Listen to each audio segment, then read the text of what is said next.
Hello दोस्तों, सारथी education classes Kota में आपका स्वागत है। आज हम पढ़ेंगे राजस्थान का इतिहास। चलिए शुरू करते हैं। राजस्थान हिस्ट्री।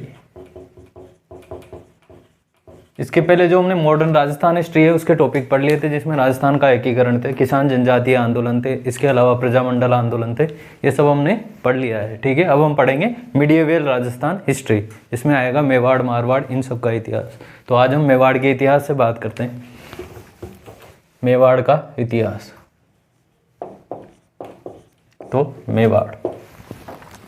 तो मेवाड़ के प्राचीन नाम से बात करते हैं। मेवाड़ का नाम, प्राचीन नाम अलग है। ठीक है, तो मेवाड़ का जो प्राचीन नाम है वो क्या है? इसका प्राचीन नाम है शिवी, मेदपाट या प्रागवाट। ठीक है, ये इसके क्या है? प्राचीन नाम है। शिवी एक जनपद हुआ करता था प्राचीन समय में, महाभारत काल की बात कर रहे हैं बेसिकली वो। ठीक है, तो शिवी क्या है? एक राज्य था। आप राज्य समझ सकते हो। तो शिवी क्या था? एक जनपद था जिसकी राजधानी क्या थी? इसकी राजधानी थी मध्यमिका, जिसका अभी नाम क्या है? नगरी। और ये नगरी कहाँ पर है? चित्तौड़गढ़ में। ठीक है, कहाँ पर है ये? चित्तौड़गढ़ में। ठीक है, तो प्राचीन समय में इसका नाम क्या था? शिवी। ठीक है, तो शिवी की राजधानी थी मध्यमिका, जिसका अभी नाम क्या है? नगरी। और ये कहाँ पर स्थित है? चित्तौड़ में। ठीक है, मेदपाट या प्रागवाट। ठीक है, मेदपाट क्यों कहते हैं? क्योंकि यहाँ पर मेद जाति निवास किया करती थी। मेद जाति का वास। ठीक है, इसलिए इसका नाम क्या पड़ा? मेदपाट। ठीक है, और प्रागवाट दोनों एक ही है। ये संस्कृत में नाम है और ये हिंदी में नाम है। ठीक है, तो मेवाड़ के प्राचीन नाम क्या है? शिवी, मेदपाट या प्रागवाट। ठीक है, ये तीनों ही क्या है? मेवाड़ के प्राचीन नाम है। हमें ये ध्यान रखना है कि इसके प्राचीनतम नाम क्या क्या है? शिवी, मेदपाट और प्रागवाट। ठीक है, अब बात करते हैं हम मेवाड़ के इतिहास से। तो मेवाड़ में किस वंश का शासन था? गुहिल वंश का शासन था। ठीक है, किस वंश का शासन था मेवाड़ में? गुहिल वंश का शासन था। गुहिल वंश। ऐसी मान्यता है कि इस वंश की स्थापना करने वाला कौन था? गुहिल था। ठीक है, तो उसी के नाम पर इसका नाम क्या पड़ गया? गुहिल पड़ गया। ठीक है, तो गुहिल वंश। गुहिल वंश की कितनी शाखाएं थी? 24 शाखाएं थी। 24 शाखाएं थी जो कि अलग अलग क्षेत्र में रूल करती थी। ठीक है, तो उसमें से मेवाड़ का जो गुहिल वंश है वो सबसे फेमस है। ठीक है, विश्व में सबसे अधिक लंबे समय तक राज करने वाला, सबसे ज्यादा जो टाइम पीरियड तक राज करने वाला वंश है वो कौन सा है? गुहिल वंश है। ठीक है, सबसे अधिक समय तक राज करने वाला वंश। अगर हम मेवाड़ में बात करें तो मेवाड़ में जो इसकी स्थापना वर्ष है वह है 566 ईस्वी। याद रखनी है। ठीक है, ये वाली डेट। मेवाड़ में इसकी शुरुआत कब से मानी जाती है? 566 ईस्वी में। और ये डेट किसने बताई है? जीएच ओझा साहब ने। जीएच का मतलब क्या है? गौरीशंकर हीराचंद ओझा।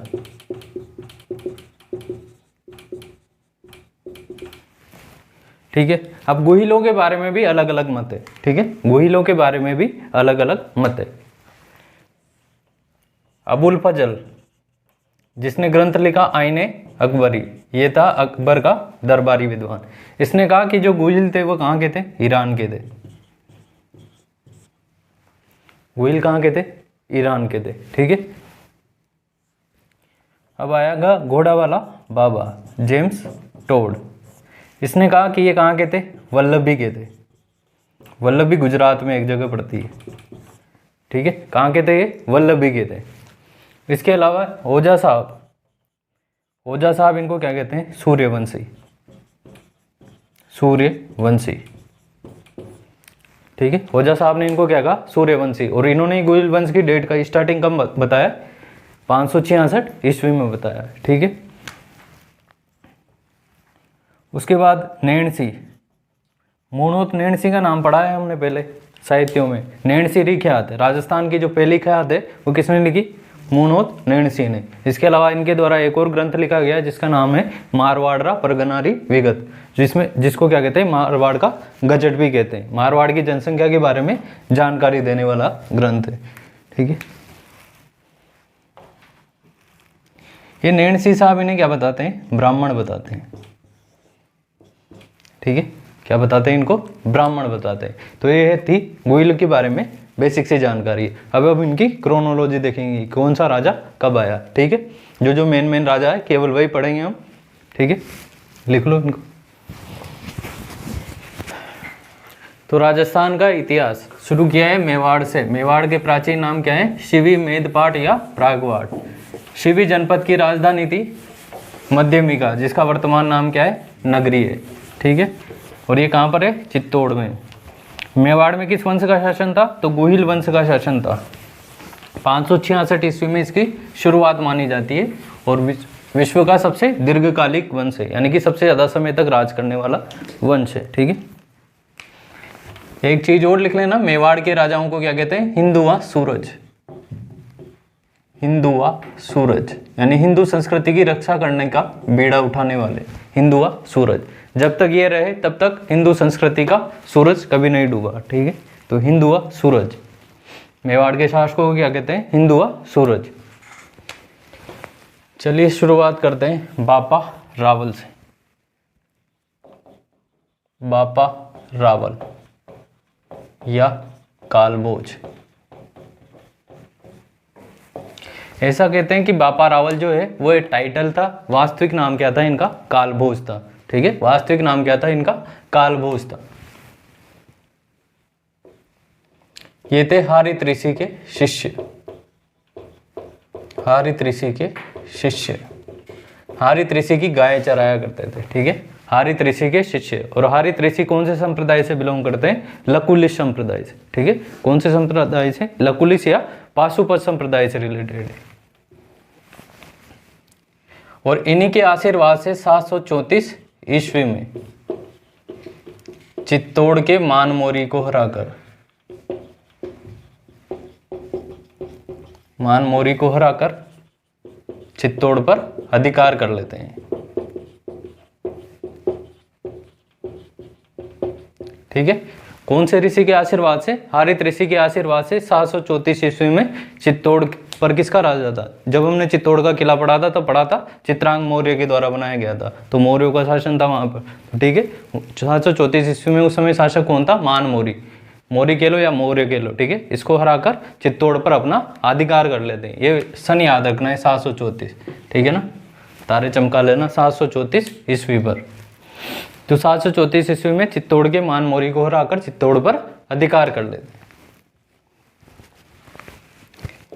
राजधानी, ये अपनी राजधानी बनाते हैं किसको? नागदा को। किसको बनाते हैं? नागदा को। नागदा कहाँ पड़ता है? उदयपुर में। तो मेवाड़ की आरंभिक राजधानी कौन सी थी? नागदा। ठीक है, मेवाड़ की आरंभिक राजधानी कौन सी थी? नागदा थी। अब राजधानी में आजकल विधानसभा हुआ करती थी, पहले क्या बनाया करते थे? मंदिर बनाया करते थे। ठीक है, और कहा करते थे कि भाई मुख्य जो राजा थे वो तो कौन है? ठाकुर जी है, हम तो क्या है? उनके सेवक है या दीवान। तो इन्होंने मंदिर बनाया एकलिंग नाथ जी का। एकलिंग नाथ जी का मंदिर। जगह कौन सी है इसकी? कैलाशपुरी,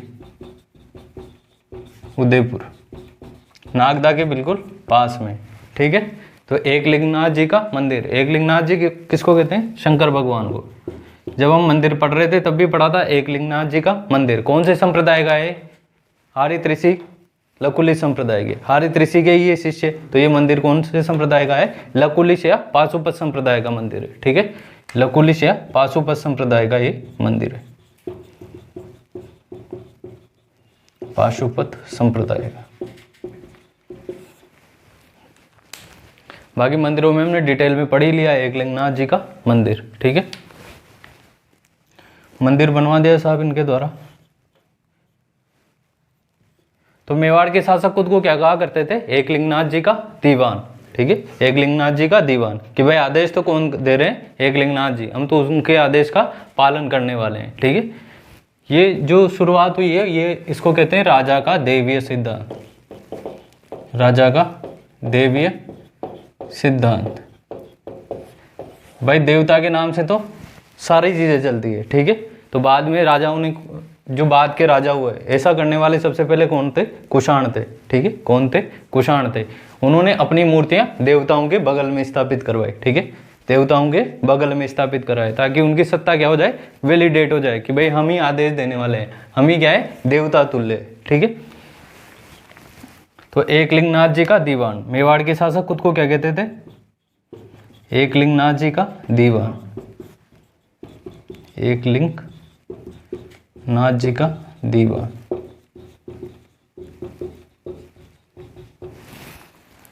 अगली काम की बात, इन्होंने क्या कराए, सोने के सिक्के चलाए। ठीक है, क्या चलाए इन्होंने, सोने के सिक्के चलाए। तो मुद्रा प्रणाली की शुरुआत करने वाले शासक का क्या नाम था, बापा रावल या कालभोज। ठीक है, मुद्रा प्रणाली की शुरुआत, करेंसी सिस्टम, मुद्रा प्रणाली की शुरुआत, सोने के सिक्के चलाए।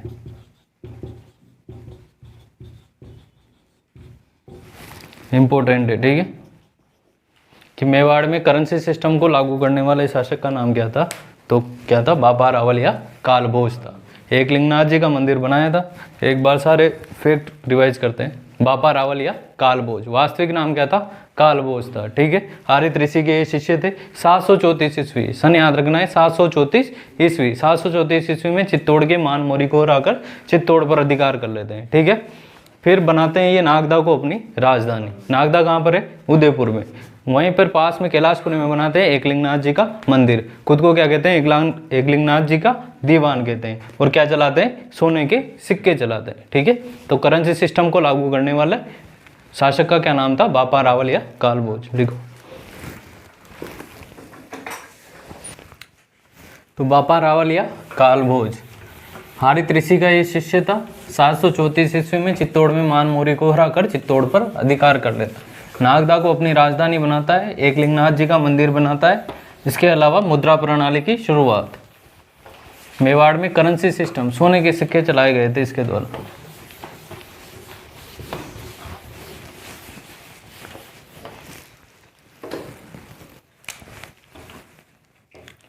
अल्लट या आलू रावल, अल्लट या आलू रावल, ये भी मंदिर, ये भी क्या बनाता है, मंदिर। इसके द्वारा कौन सा मंदिर बनाया गया, जगत का अंबिका माता मंदिर, अंबिका माता मंदिर, जगत का अंबिका माता मंदिर। और इस मंदिर को क्या कहते हैं, मेवाड़ का खजुराहो, मेवाड़ का खजुराहो। मंदिर पढ़ लिए हमने। राजस्थान का खजुराहो किसको कहते हैं, राजस्थान का खजुराहो किसको कहते हैं, राजस्थान का खजुराहो कहते हैं किसको, किराड़ू को। ठीक है, हाड़ौती का खजुराहो कहते हैं बंड देवरा को। मेवाड़ का खजुराहो किसको कहते हैं, जगत को। ठीक है, इसके अलावा क्या बचा, वागड़ का खजुराहो, वो कहते हैं अथुर्णा को। ठीक है, मेवाड़ का खजुराहो ये एक दूसरी राजधानी बनाता है, आहड़ को। एक राजधानी तो कौन सी है, नागदा। दूसरी राजधानी कौन सी होगी, आहड़ की। ये आहड़ में फिर मंदिर बनाएगा। आहड़ में इसके द्वारा वराह मंदिर बनाया गया। हूण राजकुमारी हरिया देवी से शादी करता है। ठीक है, हूण राजकुमारी थी एक, हरिया देवी, उससे ये विवाह करता है। और ये है राजस्थान का पहला अंतर्राष्ट्रीय विवाह। ठीक है, वो भी मॉडर्न जमाने का अंतर्राष्ट्रीय विवाह कौन सा हुआ, प्रियंका चोपड़ा वाला। हूण राजकुमारी हरिया देवी से विवाह। तो ये है राजस्थान का पहला अंतर्राष्ट्रीय विवाह। और दूसरा अंतर्राष्ट्रीय विवाह कौन सा माना जाता है, पद्मिनी वाला। रतन सिंह और पद्मिनी का विवाह दूसरा अंतर्राष्ट्रीय विवाह। इसके द्वारा जो काम की बात है वो क्या है, इसके द्वारा नौकरशाही ब्यूरोक्रेसी की शुरुआत इसके द्वारा की गई। ठीक है, कि कौन से पद पर कौन अपॉइंट होगा, इसकी शुरुआत किसके द्वारा की गई, अल्लट या आलू रावल के द्वारा। नौकरशाही की शुरुआत या ब्यूरोक्रेसी।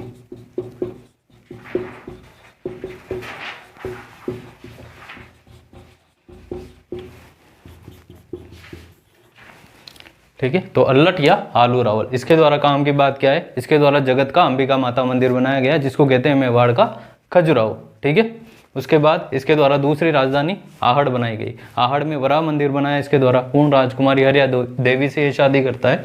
और फिर सबसे जो इम्पोर्टेंट बात क्या है कि इसके द्वारा नौकरशाही की शुरुआत। तो दो क्वेश्चन जो है हमें ध्यान रखने कि मेवाड़ में करेंसी सिस्टम की शुरुआत तो किसने की, बापा रावल या कालभोज ने। और इसके बाद मेवाड़ में ब्यूरोक्रेसी या नौकरशाही की शुरुआत किसके द्वारा की गई, अल्लट या आलू रावल के द्वारा। राजधानी अभी ध्यान रखनी है, मैच द फॉलोइंग करवा सकता है या सीधा पूछ सकता है। नागदा राजधानी कौन बनाता है, बापा रावल या कालभोज। आहड़ राजधानी कौन बनाता है, अल्लट या आलू रावल। ठीक है, आगे हम पढ़ेंगे चित्तौड़ को राजधानी कौन बनाता है। लिखो,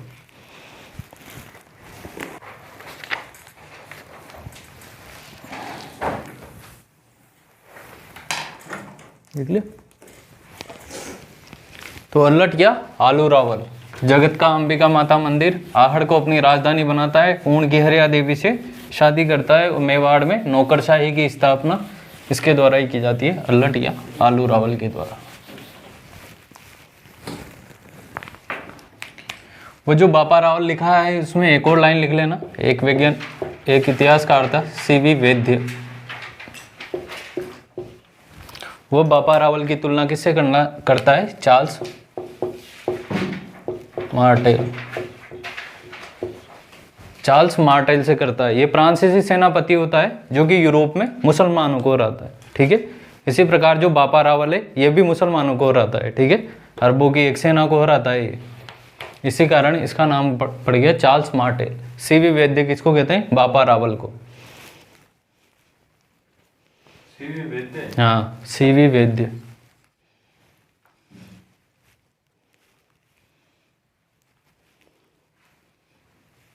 चार्ल्स मार्टेल।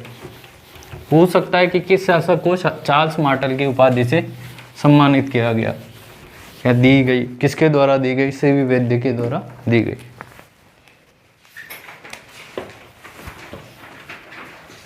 एक शासक हुआ रण सिंह,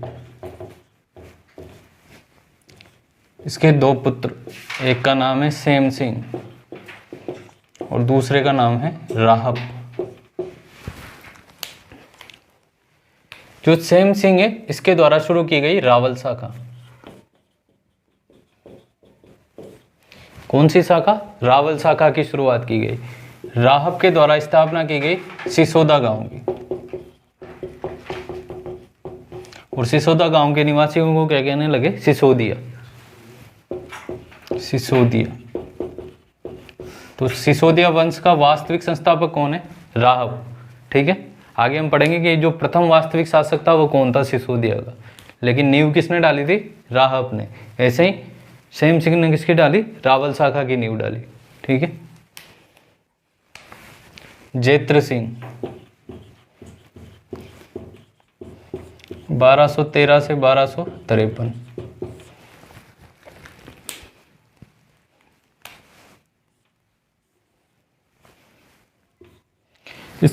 इसके समय की जो सबसे इंपॉर्टेंट घटना है वह है भूताला का युद्ध।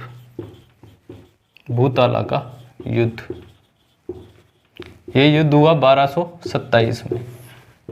आपके सिलेबस में एक चीजें आएगी, ऐतिहासिक घटनाएं, तो उसमें क्या आएगा, युद्ध आएंगे। युद्ध को असेंडिंग या डिसेंडिंग ऑर्डर, आरोही या अवरोही क्रम में जमाएगा। ठीक है, तो कैसे घटनाएं जमा सकता है, जैसे बापा रावल की चित्तौड़ विजय। ठीक है, उनको जमा सकता है। भूताला का युद्ध दे देगा, आगे हम हल्दी घाटी का, खानवा का, ऐसे युद्ध पढ़ेंगे। ठीक है, तो उनको अलग अलग ऑर्डर में जमा देगा। तो आपको एक एग्जैक्ट डेट याद भी नहीं रहे तभी ये ध्यान रखना है कि भाई हाँ 1200 के आसपास हुआ है ये युद्ध। ठीक है, तो भूताला का युद्ध कब हुआ है, 1227 में।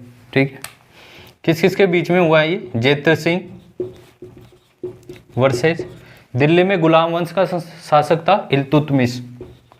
इल्तुतमिश। ठीक है, जैत्र सिंह और इल्तुतमिश। इल्तुतमिश कहाँ का था? दिल्ली का था। दिल्ली में उस समय कौन सा था? गुलाम वंश। ठीक है, तो गुलाम वंश का था यह इल्तुतमिश।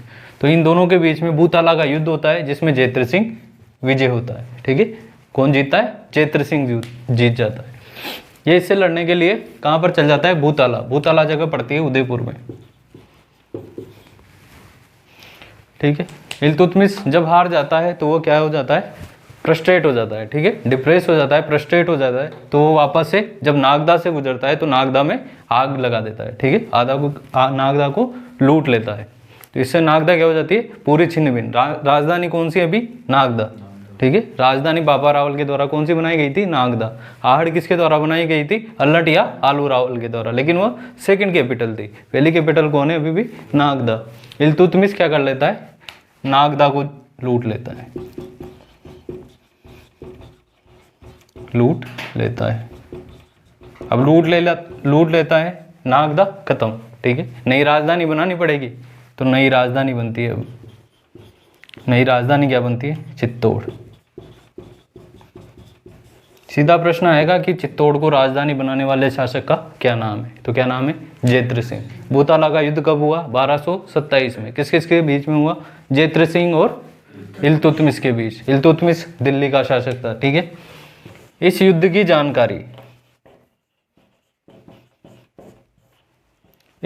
जानकारी देने वाला ग्रंथ है हमारे पास जय सिंह सूरी का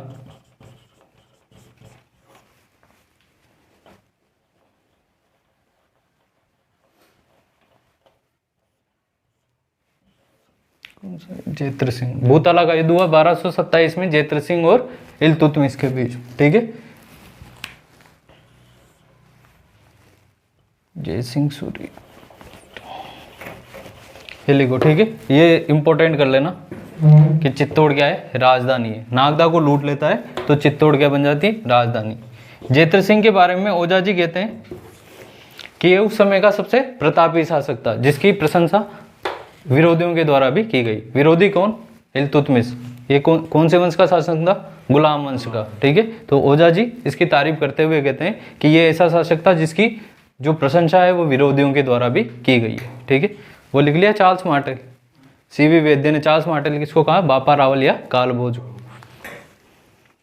ठीक है, ओझा जी जैत्र सिंह को क्या कहते हैं? सबसे महान राजा बताते हैं उस समय का जिसकी प्रशंसा विरोधियों के द्वारा भी की गई। ये जो भूताला का युद्ध हुआ इसकी जानकारी जय सिंह सूरी की एक पुस्तक है जिसका नाम है हमीर मद मदन। उसमें इसकी जानकारी मिलती है। ठीक है, तो पूछ ले कि भूताला के युद्ध की जानकारी किसमें मिलती है? तो जय सिंह सूरी की पुस्तक है हमीर मद मदन, उसमें यह जानकारी मिलती है।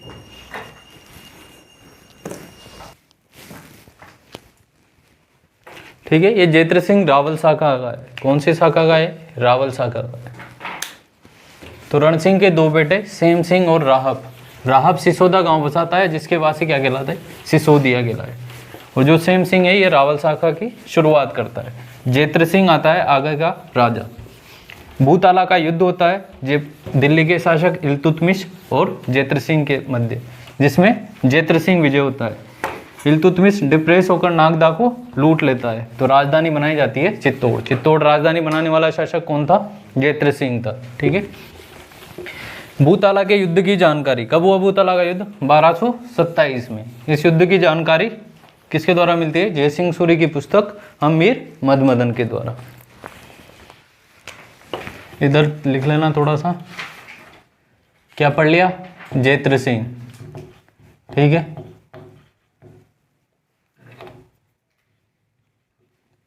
इसके बाद आता है तेज सिंह 53 से लेकर 73 तक। इसके बाद आता है समर सिंह 1273 से लेकर 1302 तक। ठीक है, तेज सिंह पहले भी सुना है क्या नाम? मेवाड़ की चित्रकला पढ़ी है, उसमें ये श्रावक प्रतिक्रमण सूत्र चूर्णी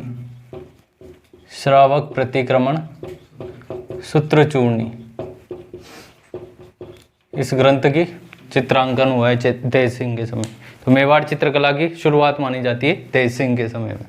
ठीक है, ये इनकी क्रोनोलॉजी है, ठीक है। तेज सिंह के बाद आया समर सिंह, और समर सिंह के बाद हम सबका फेवरेट शाहिद कपूर, रतन सिंह, 1302 से 1303 तक। बात करते हैं रतन सिंह की। रतन सिंह की रानी सब जानते हो, रानी पद्मिनी है, ठीक है। कहाँ की थी वो? श्रीलंका की थी, सिंहल द्वीप की थी। पिताजी थे गंधर्व सेन, माता थी चंपावती। कहानी सारी काल्पनिक है, ठीक है। इसका कोई एविडेंस है नहीं, तो इसलिए यहाँ से प्रश्न नहीं बनेंगे, ठीक है। रतन सिंह खिलजी को पद्मिनी की सुंदरता के बारे में किसने बताया? राघव चेतन ने। सबको याद है? तो रतन सिंह। इसके बारे में जो इम्पोर्टेंट है वो क्या है? हम सीधे युद्ध की बात करते हैं, ठीक है। युद्ध जो कि है चित्तौड़ का पहला साका, पहला साका, और राजस्थान का दूसरा साका। राजस्थान का पहला साका कौन सा है? रणथंभौर का किला पड़ा था, तब पड़ा था। हमीर वाला राजस्थान का पहला साका है, ठीक है। 1303 में। बेचारा 1 साल तो रहा, इस बीच में 8 महीने किससे लड़ लिया? ये खिलजी से, ठीक है। सिंहल द्वीप, श्रीलंका भी हो आया, रानी भी शादी भी कर लाया, 1 साल में सारा काम हो गया। तो रतन सिंह चित्तौड़ का पहला साका। साका में 2 चीजें होती है, पहले भी बताया था। एक तो होता है जौहर, दूसरे होता है केसरिया। केसरिया कौन करते हैं? पुरुष। और जौहर कौन करती है? महिलाएं करती है, ठीक है। तो केसरिया और जौहर। तो केसरिया तो कौन करेगा? रतन सिंह। और जौहर पद्मिनी।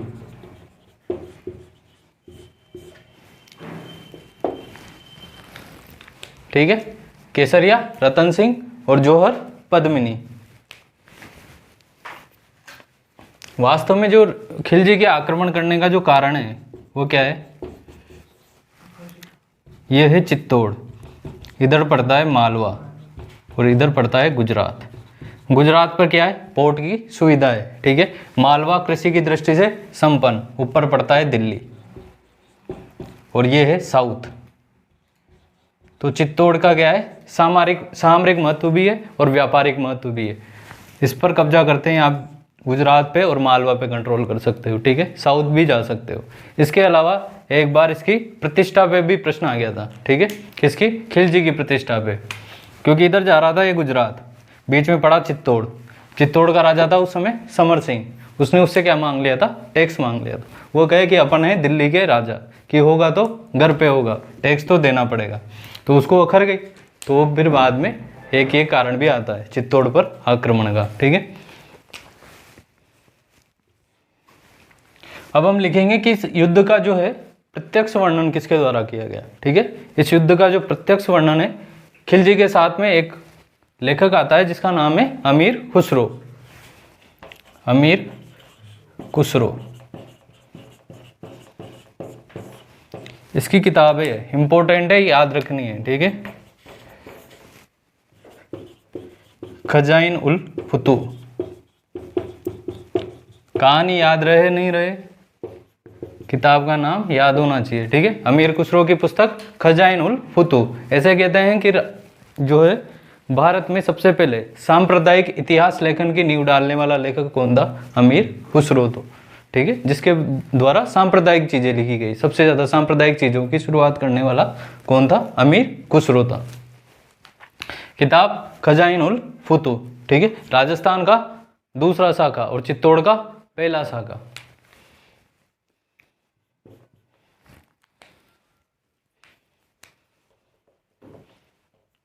इसके बाद चित्तौड़ के किले पर किसका अधिकार हो जाता है? खिलजी का अधिकार हो जाता है, ठीक है। तो खिलजी क्या करता है? अपने पुत्र को, वापस दिल्ली जाना है उसका, तो अपने पुत्र को सौंप देता है चित्तौड़ का किला। पुत्र का नाम था खिजर का, उसी के नाम पर नाम पड़ जाता है कि चित्तौड़ का खिजराबाद, ठीक है, उसी के नाम पर क्या पड़ जाता है, खिजराबाद पड़ जाता है। बाद में वो भी परेशान हो जाता है कि नहीं मुझे तो दिल्ली जाना है, मेट्रो सिटी में रहना है, यहाँ कौन पड़ा रहेगा, ठीक है, तो वो भी चला जाता है। और एक जालौर के शासक है मूछ वाला मालदेव, उसको क्या बना दिया जाता है, चित्तौड़ का किलेदार बना दिया जाता है। बाद में हमीर आता है जो कि उसके बेटे बनवीर सोनग्रा को हरा कर क्या कर लेता है, वापस से चित्तौड़ पर अधिकार कर लेता है, और वहीं से शुरुआत होती है सिसोदिया शाखा की, ठीक है। तो खजाइनुल फुतू, किताब का नाम क्या है, खजाइनुल फुतू। इस युद्ध का एक और वर्णन कौन करता है, मलिक मोहम्मद जायसी। जायसी की किताब का नाम क्या है, पद्मावत। ये लिखी गई है हिंदी में, ठीक है, और इसका सन है 1540। मतलब 1540 में ये बता देता है कि पद्मिनी कैसी दिखती थी, ठीक है। 1303 की बातें बता देता था, कब, 1540 में। और इस बात का समर्थन भी करता है एक आदमी, उसका नाम है दशरथ शर्मा, ठीक है। इसको सपोर्ट करने वाला, इस पूरी कहानी को सपोर्ट करने वाला कौन था, दशरथ शर्मा, ठीक है, जो कि पद्मावत की फैक्ट को वो करता है कि हाँ इसी की फैक्ट क्या है, सत्य है, ठीक है। गोरा बादल क्या होते हैं, मर जाते हैं।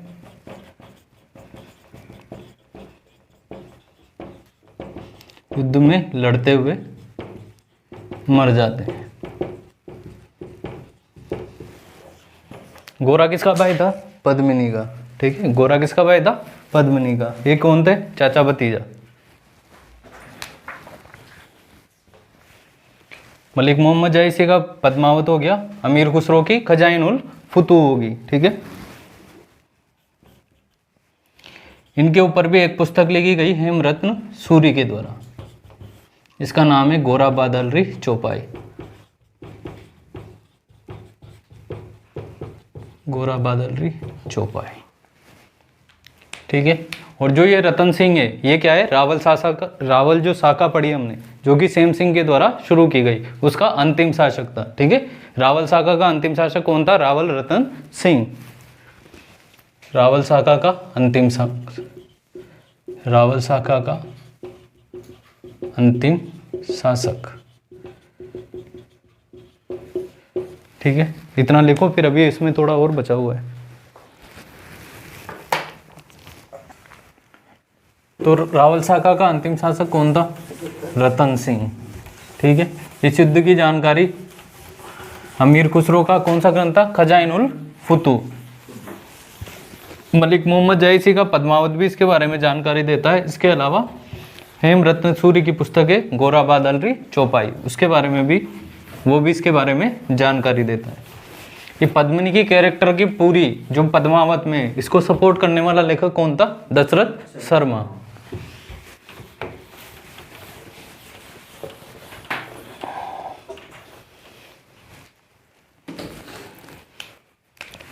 खिलजी ने क्या जीत लिया, चित्तौड़ का किला जीत लिया, ठीक है। अब कुछ ना कुछ तो करेगा वो यहाँ, तो वो एक मस्जिद बनाता है यहाँ पर, चित्तौड़ के किले में मस्जिद बनाता है, जिसका नाम है खिलजी मस्जिद या दाबाई पीर की मस्जिद, ठीक है। ये मीनारें होगी, चित्तौड़ में क्या बनाता है ये, मस्जिद, इसका नाम है दाबाई पीर की मस्जिद। ये इसको क्या कहते हैं, खिलजी मस्जिद,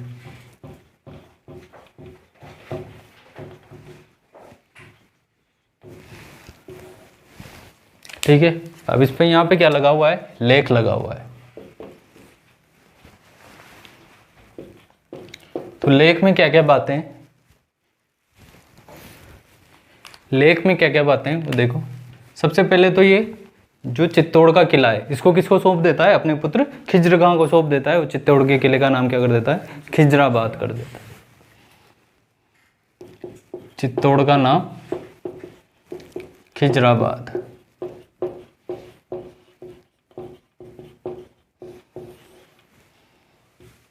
पुत्र खिजरगाह किलेदार बना देता है, ठीक है। चित्तौड़ के किले में लगे होते हैं अष्टधातु के दरवाजे। चित्तौड़ का जो मेन एंट्रेंस है वो अष्टधातु के दरवाजों का बना हुआ था फिर। तो यहाँ से अष्टधातु के दरवाजों को कहाँ ले जाता है? दिल्ली, खिलजी। वहाँ पर वो बनाता है खिलजी महल। तो खिलजी महल में लगाता है उन अष्टधातु के दरवाजों को लगाता है, ठीक है। उसके बाद में आता है मुगलों का टाइम। मुगलों के समय राजा था शाहजहाँ। शाहजहाँ ने बनवाया क्या? लाल किला। अब बना तो बढ़िया दिया, लेकिन दरवाजे नहीं मिल रहे थे, तो दरवाजे कहाँ से लाता है वो? खिलजी महल से वो अष्टधातु के दरवाजे लाता है, ठीक है। तो अष्टधातु के दरवाजे लाकर कहाँ लगा देता है? लाल किले में लगा देता है, ठीक है। उसके बाद भरतपुर का जब हमने किला पढ़ा लोहागढ़, तो वहाँ भी पढ़े थे अष्टधातु के दरवाजे, ठीक है। तो सूरजमल की हत्या कर देते हैं दिल्ली में, ठीक है। तो उससे उनको पुत्रों को क्या है? जोश आ जाता है, गुस्सा आ जाता है, तो वो आक्रमण कर देते हैं दिल्ली। और वहीं पे अष्टधातु के जो दरवाजे लाल किले में लगे हुए, उनको लेकर कहाँ आ जाते हैं? भरतपुर के लोहागढ़ किले में, ठीक है। और यहीं पर लगे हुए हैं अष्टधातु का दरवाजा। 2 दरवाजे हैं जिनमें से एक दरवाजा लाते हैं वो, और एक दरवाजा प्रूफ के लिए वहीं छोड़ आते हैं, ठीक है। तो पुत्र है खिज्र का, इसके नाम पर ही इसका नाम क्या पड़ गया? खिजराबाद पड़ गया। ये अष्टधातु के दरवाजे भी लिख लेना, अष्टधातु के दरवाजे कहाँ ले जाता है? ये दिल्ली।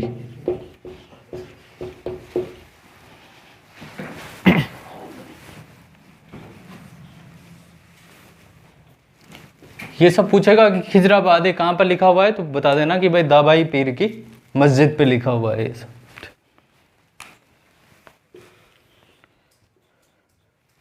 लिख लेना। दिल्ली से गया लाल किला, और लाल किला से गया भरतपुर। भरतपुर के किले का नाम है लोहागढ़। तो वहां पर जो पोल लगाया, लोहिया पोल, तो लोहिया पोल बन गया ये, ठीक है। अब ये खिज्र खां को सौंप दिया, लेकिन खिज्र खां का यहाँ मन नहीं लगता, क्योंकि यहाँ पर मेट्रो नहीं चला करती थी, इसलिए इसको जाना था वापस दिल्ली। इसने कहा डैडी मुझे आना है दिल्ली, तो उसने कहा कि चलो आ जाओ। तो ये सौंप देता है इसको। जालोर का एक राजा था जिसके बड़ी बड़ी मूछें हुआ करती थी, उसका नाम था मूछाला मालदेव, ठीक है। इसको सौंप देता है ये, इसको किलेदार बना देता है खिज्र खां के बाद में, ठीक है। अब इसके बाद में आता है इसका बेटा बनवीर, ठीक है। कौन आता है? इसका बेटा बनवीर। अब ये बनवीर है, अभी किसका राज है यहाँ पर? खिलजियों का राज है एग्जैक्ट में। किलेदार ये हैं अभी यहाँ पर, जालोर का बनवीर है यहाँ पर। तो इसके बाद आता है हम्मीर, 1326 से 1364 तक। अब हम्मीर क्या है? हम्मीर किस शाखा का है? हम्मीर है सिसोदिया शाखा का। सिसोदिया शाखा की नींव किसने डाली? राहत ने, ठीक है। राहत ने सिसोदा गांव बसाया। सिसोदा गांव में रहने वाले हो गए सिसोदिया। जो हमने चित्तौड़ का जो युद्ध पढ़ा था, इसमें इसके दादा समेत उसके 7 बेटे मारे गए थे। हम्मीर का जो दादा है और उसके 7 बेटे इस युद्ध में मारे गए थे, ठीक है। जो चित्तौड़ का शाखा हुआ उसमें इसका दादा लक्ष्मण सिंह और उसके 7 बेटे मारे गए, ठीक है। तो हम्मीर इसको हराता है, ठीक है। हम्मीर किसको हराता है? बनवीर को हराता है, और चित्तौड़ पर क्या कर लेता है? अधिकार कर लेता है।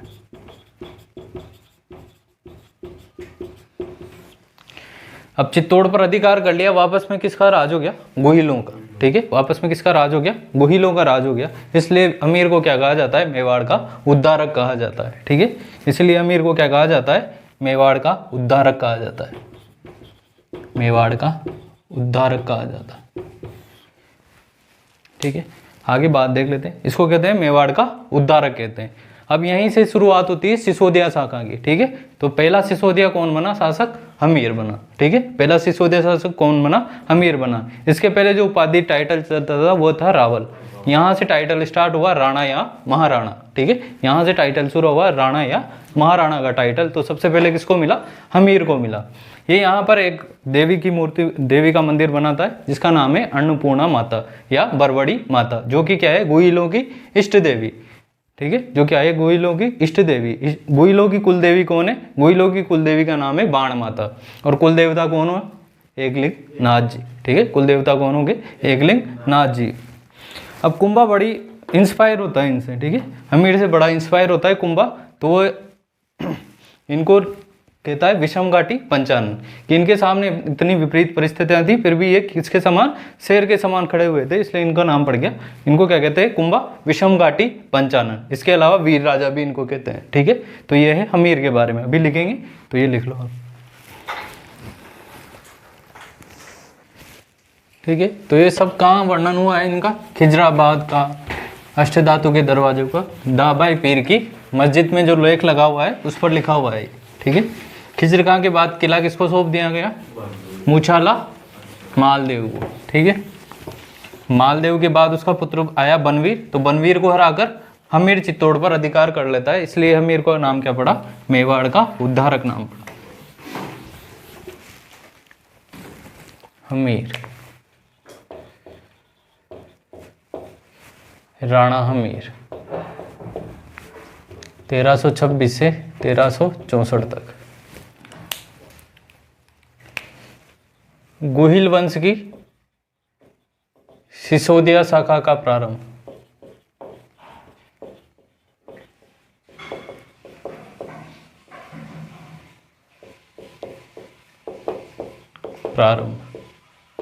ठीक है, उपाधि क्या है इनकी, महाराणा या राणा। ठीक है, मेवाड़ का उद्धारक लिख लिया, मेवाड़ का उद्धारक।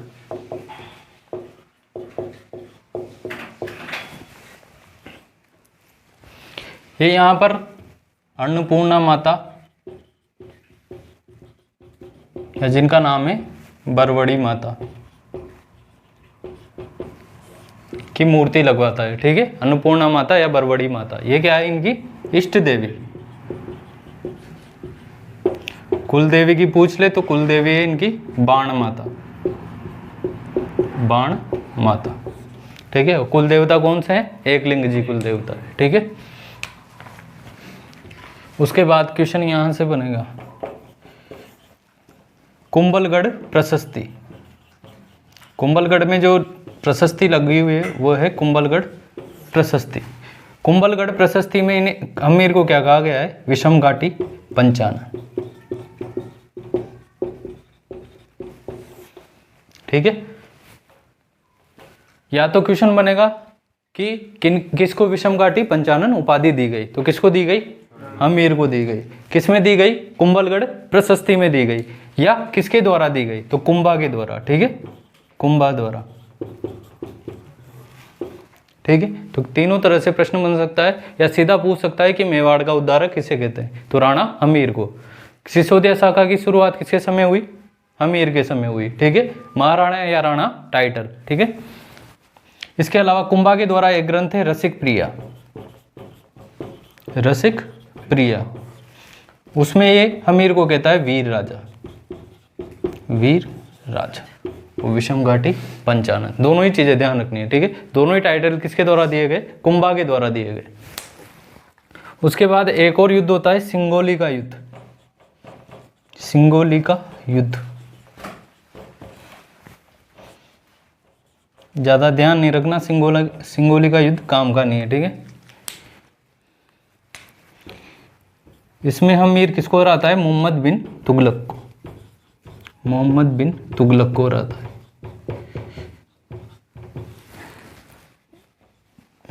ठीक है, तो हमीर के बारे में, कुइल वंश की सिसोदिया शाखा का प्रारंभ। ठीक है, महाराणा या राणा टाइटल।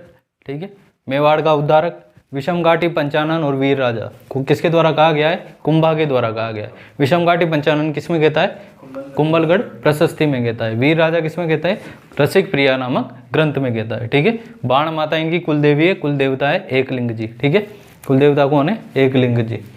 ये है हमारे हमीर। ठीक है, देखो तो हमीर, मेवाड़ का उद्धारक किसको कहते हैं, हमीर को। विषमघाटी पंचानन, वीर राजा, विषमघाटी पंचानन और वीर राजा किसने कहा, किसके बारे में कहा, सिसोदिया शाखा की शुरुआत हमीर।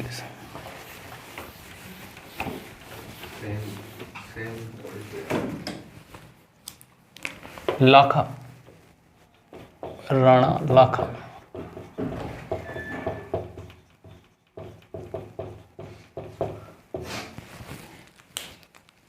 लाखा, ठीक है।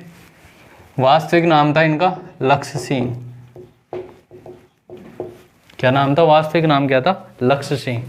और इन्हीं के समय जावर की खान प्राप्त हुई। जावर चांदी के लिए प्रसिद्ध है, ठीक है।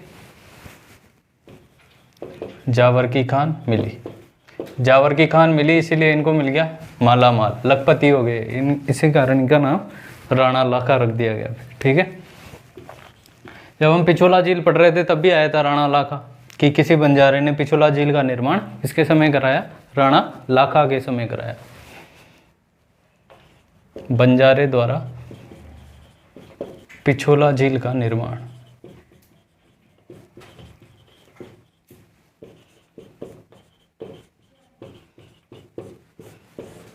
बंजारों द्वारा पिछोला झील का निर्माण। पिछोला झील में कौन कौन सी नदियां हैं?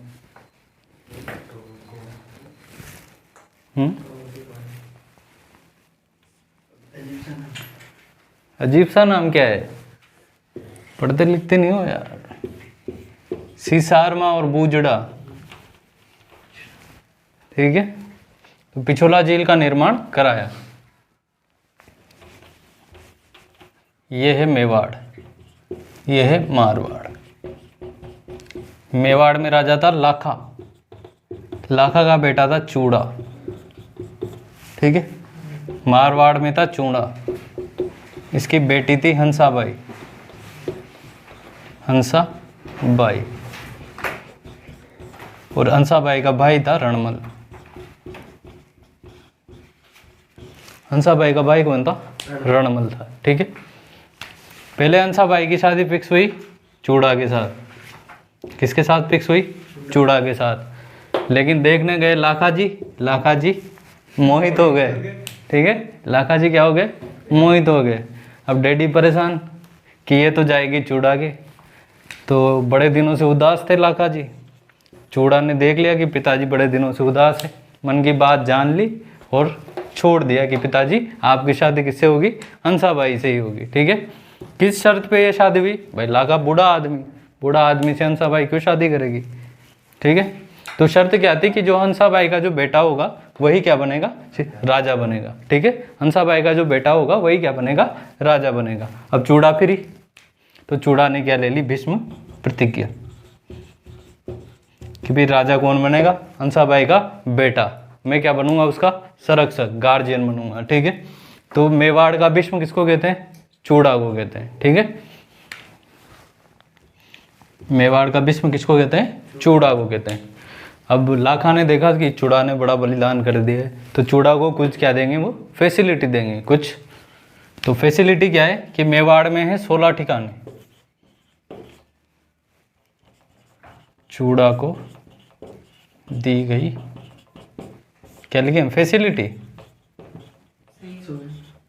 सुविधाएं। हाँ, 16 ठिकाने। मेवाड़ में कितने थे? 16 ठिकाने। उसमें से 4 ठिकाने किसको दे दिए? चूड़ा को दे दिए। इसमें सबसे बड़ा ठिकाना सलुम्बर भी शामिल था। राज तिलक भी कौन करेगा? चूड़ा के वंशज, ठीक है। तो सलुम्बर का जो वो था वही क्या करेगा? राज तिलक करेगा, ठीक है। कोई भी डॉक्यूमेंट आएगा, कोई भी कागज आएगा, तो उसमें मोहर भी किसकी लगेगी? सलुम्बर वालों की लगेगी, ठीक है। एक मोहर तो राजा की और एक किसकी लगेगी? सलुम्बर की लगेगी। और फिर क्या है, जब भी राजा राजधानी में नहीं रहेगा तो राजपाट कौन देखेगा? सलुम्बर वाले देखेंगे, ठीक है। सेना की अगवानी भी कौन करेगा? सलुम्बर वाले करा दे। तो ये सब विशेषताएं, ये सब फैसिलिटी किसको मिली? चूड़ा को मिली, ठीक है। तो इनका पुत्र कौन हुआ? मोकल, ठीक है। पुत्र कौन हुआ इनका? मोकल। तो मोकल के बारे में अभी पढ़ते हैं, ठीक है। तो राणा लाखा, एक ही क्वेश्चन बनता है कि मेवाड़ का भीष्म किसको कहते हैं? चूड़ा, ठीक है। देखो लाखा, ठीक है। मेवाड़ का भीष्म चूड़ा। जावर की खान किसके समय प्राप्त हुई? या पिछोला जेल का निर्माण किसके समय हुआ? राणा लाखा के समय। मोकल,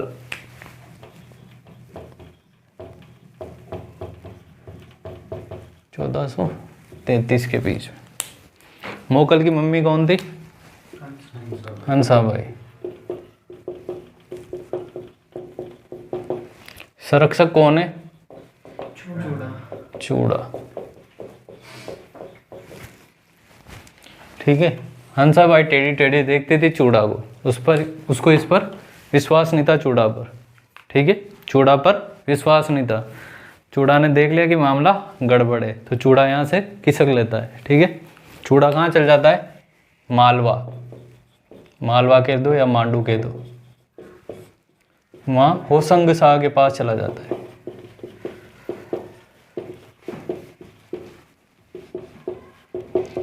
चला जाता है किसके कारण? हंसाबाई के अविश्वास के कारण।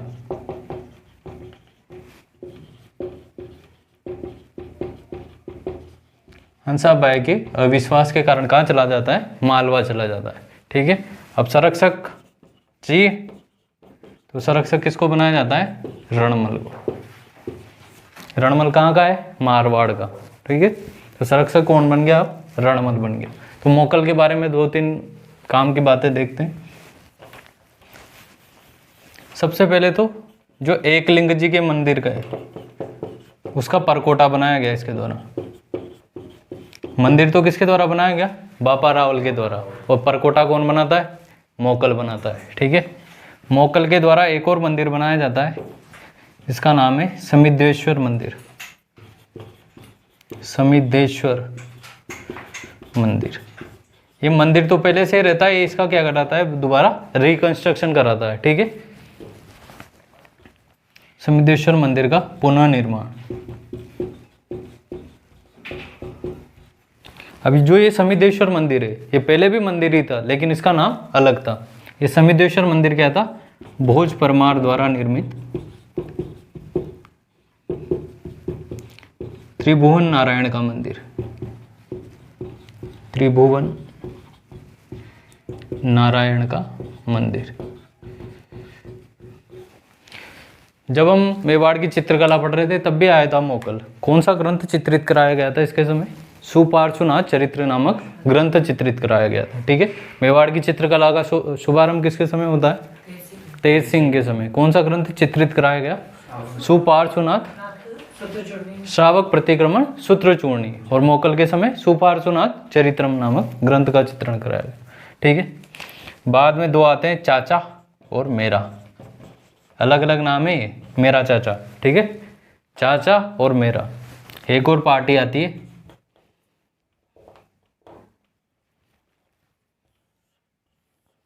तो चाचा और मेरा। ठीक है, चाचा और मेरा मिलकर इसको क्या कर देते हैं? सल्टा देते हैं। ठीक है, तो चाचा और मेरा जिलवाड़ा नामक जगह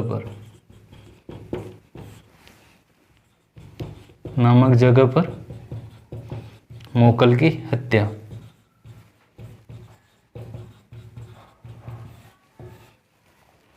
ठीक है, तो मोकल किसका बेटा था? लाखा का बेटा था। चूड़ा पहले संरक्षक था, हंसाबाई का अविश्वास पैदा हुआ, चूड़ा चला गया मालवा। ठीक है, संरक्षक बनाया, रणमल को बनाया। ठीक है, इसके द्वारा कौन कौन से कार्य कराए गए? एक तो एकलिंग जी का परकोटा, समिद्धेश्वर मंदिर का रिकंस्ट्रक्शन, जो कि भोज परमार द्वारा निर्मित त्रिभुवन नारायण का मंदिर था। चाचा और मेरा इसको क्या कर देते हैं? मार देते हैं जिलवाड़ा नामक जगह पर। अब आएगा मेवाड़ का सबसे प्रतापी शासक। ठीक है, लिखो ये हो गया। तो मोकल ने क्या क्या किया?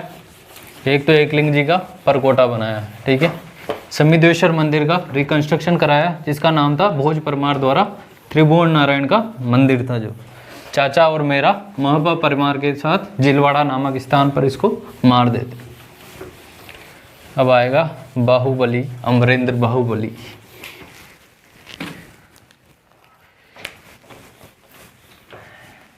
राणा कुंभा।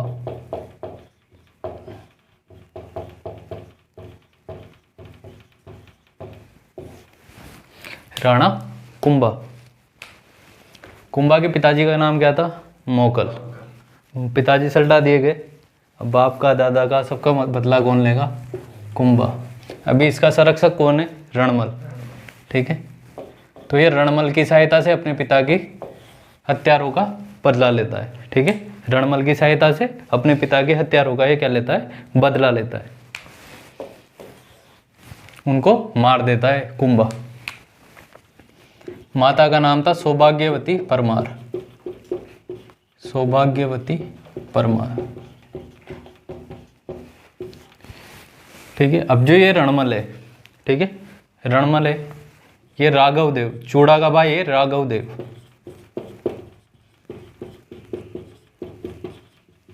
चूड़ा का भाई, इसको मार देता है कौन, रणमल। ठीक है, तो इससे क्या हुआ, सिसोदिया डाउन हुए और मेवाड़ में किसका इन्फ्लुएंस बढ़ा, मारवाड़ वालों का। ठीक है, मेवाड़ में किसका इन्फ्लुएंस बना, मारवाड़ वालों का इन्फ्लुएंस बना, क्योंकि चूड़ा ने अभी अपॉइंट कर रखा था राघव देव को। राघव देव कौन था, सिसोदियों का नेता था मेवाड़ में, और अभी वो जो चूड़ा है वो कहाँ पर है, मालवा में। ठीक है, चूड़ा कहाँ पर है, मालवा में। अब हंसाबाई वापस से घबरा गई कि ये तो कहीं मेरे बेटे को, मेरे इसको भी नहीं सल्टा दे। ठीक है, तो ये वापस से हंसाबाई किसको बुलाती है, चूड़ा को। कहाँ से बुलाती है, मारवाड़ से। बैठकर प्लानिंग करते हैं, लेकिन रणमल भी जोरदार आदमी था, रणमल बनी नहीं इनसे कि इसका क्या किया जाए। तो रणमल की एक प्रेमिका हुआ करती थी, भारमली नाम था उसका। क्या नाम था, भारमली। जाता था हवेली पे रणमल। ठीक है, तो उसको क्या किया कि और पियो कि नहीं नहीं आज तो 2-4 और हो जाए, तो इसको जहर देकर मार दिया जाता है रणमल को। ठीक है, रणमल सलट गया। अब रणमल का बेटा जोधा, ठीक है, रणमल कहाँ का था, मारवाड़ का। ठीक है, रणमल का बेटा जोधा अपने 5 भाइयों के साथ कहाँ जाता है, बीकानेर का एक गांव है काहुनी।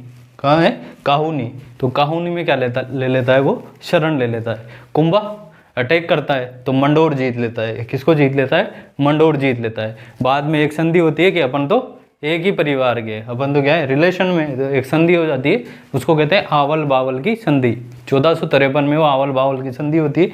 किस किस के बीच में होगी, एक तो कुंभा और उधर से कौन है, जोधा। ठीक है, दोनों के बीच में संधि हो जाती है और मंडोर किसको मिल जाता है, जोधा को। याद आया मंडोर का रेफरेंस, वापस से याद आया, किस में आया था, और हड़बूजी में। ठीक है, आशीर्वाद दिया था और अपनी कटार भेंट की थी। ठीक है, बाद में वो क्या करते हैं, गांव देते हैं। ठीक है, तो लिखे हैं सब चीजें। राघव देव चूड़ा का भाई को मार देता है। ठीक है, इससे क्या होता है, मेवाड़ में मारवाड़ का प्रभाव बढ़ जाता है, या राठौड़ों का। चूड़ा को वापस बुलाया जाता है, कहाँ से, मालवा से। ठीक है, शॉर्ट में लिखूंगा मैं ये। रणमल की प्रेमिका भारमली द्वारा जहर देकर रणमल को मार दिया जाता है। अब कुंभा अटैक करेगा कहां पर, मंडोर पर, मंडोर पर अधिकार। ठीक है, कुंभा द्वारा मंडोर पर अधिकार कर लिया गया। रणमल के बेटे थे, मेन कौन था, जोधा। ये अपने 5 भाइयों के साथ शरण लेता है बीकानेर में, अपने 5 भाइयों के साथ।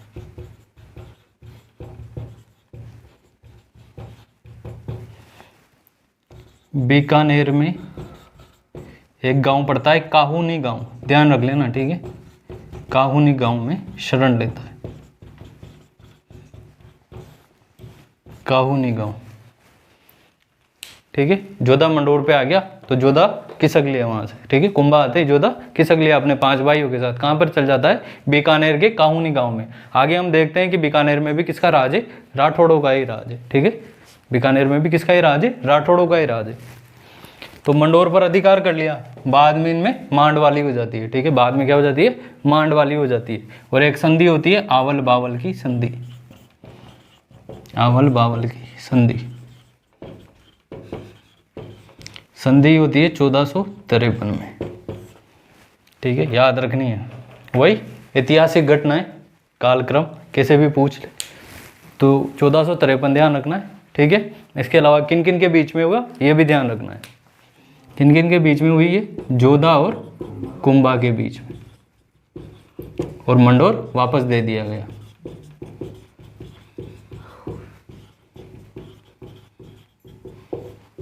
ठीक है, तो लिखो इतना। ठीक है, कुंभा आंवल बावल की संधि किस किस के बीच में होती है? जोधा और कुंभा के बीच में। किसको लेके होती है? मंडोर को लेके। मंडोर वापस सौंप दिया जाता है।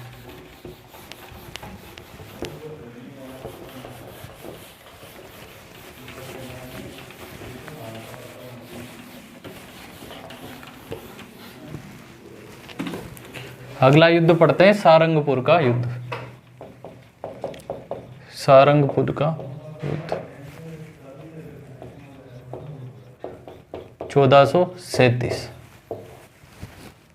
ठीक है, सारंगपुर का युद्ध 1437 में किस किस के बीच में होता है? कुंभा वर्सेज महमूद खिलजी। महमूद खिलजी कहाँ का है? ये मालवा का। ठीक है, महमूद खिलजी कहाँ का है? ये मालवा का। अब ये सब अटैक क्यों कर रहे हैं? क्योंकि सब पड़ोसी है। तो देखा था हमने चित्तौड़ कि इधर तो मालवा है कृषि प्रधान, और इधर है गुजरात। तो अभी मालवा भी आएगा और थोड़ी देर में गुजरात भी आएगा। ठीक है, तो कुंभा और महमूद खिलजी के बीच, महमूद खिलजी भी जोरदार आदमी था। ठीक है, तो कुंभा और महमूद खिलजी के बीच में युद्ध होता है। कौन सा? सारंगपुर का युद्ध। इसमें कौन जीतता है? कुंभा। कौन जीतता है इसमें? कुंभा जीतता है। ठीक है, डेट याद रखनी है। अभी तक कौन कौन से युद्ध पढ़े हमने? भूताला का युद्ध 1227 में, मतलब 1200 के आसपास, ऐसे ध्यान रखना। और क्या क्या पढ़ा? आंवल बावन की संधि पढ़ी 1453 में। सारंगपुर का युद्ध पढ़ा 1437 में। ठीक है, 1453 ही आंवल बावल की संधि। ठीक है, कुंभा जीत जाता है इसमें। और इसी जीत की याद में क्या बना था? ये विजय स्तंभ। जीत की याद में क्या बना था? ये विजय स्तंभ। अब थोड़ी बहुत बातें विजय स्तंभ के बारे में भी देख लेते हैं। विजय स्तंभ को ही क्या कहते हैं? अन्य नाम क्या है इसके? कीर्ति स्तंभ। ठीक है, भगवान विष्णु को समर्पित है, इसलिए इसको कहते हैं विष्णु ध्वज। ठीक है, विष्णु ध्वज। इसके अलावा इसमें बहुत सारी मूर्तियां लगी हुई है, इसलिए इसको कहते हैं मूर्तियों का अजायब घर। मूर्तियों का अजायब घर। स्तंभों का अजायब घर किसको कहा था हमने? रणकपुर के जैन मंदिर जिसमें था चौमुखा मंदिर, 1444 स्तंभ, वास्तुकार देपाक, उसको कहा था स्तंभों का अजायब घर। ठीक है, यह है मूर्तियों का अजायब घर। 9 मंजिला है। कितना मंजिला है?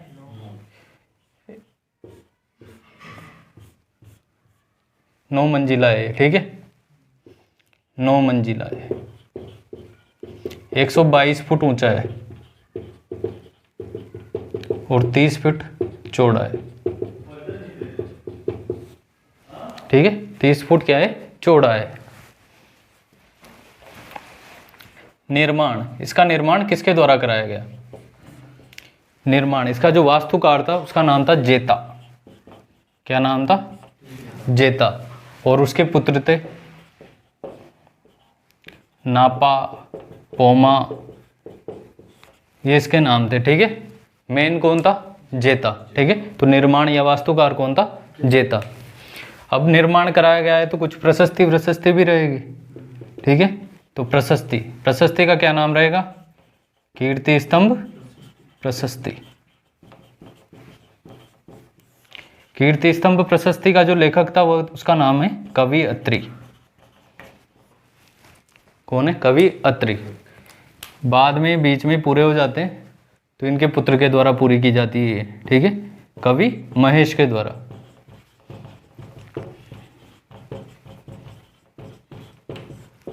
ठीक है, तो हमने क्या क्या देखा कि विजय स्तंभ, आपसे सीधा पूछेगा कि विजय स्तंभ का निर्माण किस विजय की याद में कराया गया? तो सारंगपुर युद्ध था, ठीक है, 1437 महमूद खिलजी के विरुद्ध, ठीक है। विजय स्तंभ जिसको कहते हैं कीर्ति स्तंभ या विष्णु ध्वज या मूर्तियों का अजायबघर, ठीक है। वास्तुकार कौन है? जेता और उसके पुत्र नापा पोमा पूजा, ठीक है। इसके बाद कीर्ति स्तंभ प्रशस्ति, कीर्ति स्तंभ प्रशस्ति किसके द्वारा लिखी गई? कवि अत्रि, बीच में मर जाते हैं तो उनके पुत्र के द्वारा पूरी की जाती है, महेश के द्वारा, ठीक है। अब और देखते हैं इसके बारे में। इसमें ये भी लिख लेना कितनी सीढ़ियां हैं? 157 सीढ़ियां हैं। कितनी सीढ़ियां हैं? 157 इसमें सीढ़ियां हैं। प्रत्येक मूर्ति के नीचे उसका नाम लिखा हुआ है, नाम लिखा हुआ है, ठीक है। प्रत्येक मूर्ति के नीचे नाम लिखा हुआ है। रीड के सिलेबस में एक चीज है प्रतीक चिन्ह, ठीक है, प्रतीक चिन्ह। तो जो विजय स्तंभ है वो किस किस का प्रतीक चिन्ह है? एक तो राजस्थान पुलिस, एक राजस्थान माध्यमिक शिक्षा बोर्ड,